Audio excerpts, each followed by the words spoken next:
Fis-sena 2023 il-Gvern se jkun qed iwettaq prijoritajiet ġodda permezz tal-miżuri li kien hemm fil-manifest Malta flimkien.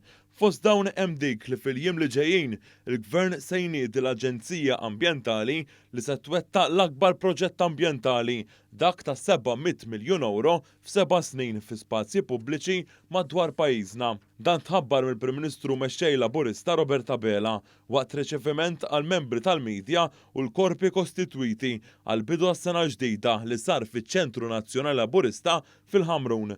Il-Prim Ministru qal li f'din is-sena il-Gvern se jibda jagħmel użu mill-fondi il-ġodda Ewropej li huma l-akbar pakkett ta' fondi Ewropej li qatt kiseb pajjiżna u semma l-importanza li bħala pajjiż naħdmu flimkien bl-istess riċetta li kienet użata matul żminijiet ta' sfidi internazzjonali bla preċedent.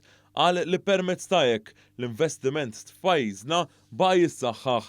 Dr. Bela sostna li s-sena li għaddiet kienet sena ta' sfidi fosthom bl-inflazzjoni internazzjonali u anka il-kriżi l-enerġija ikkaġunata mill-kunflitt armat fil-vant tal-Ewropa.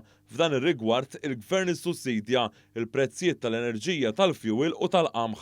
Meta irrefera għal Kunsill għall-Iżvilupp Ekonomiku u Soċjali l-MCSD huwa qal li dan huwa importanti biex pajjiżna jibqa' mixi l quddiem.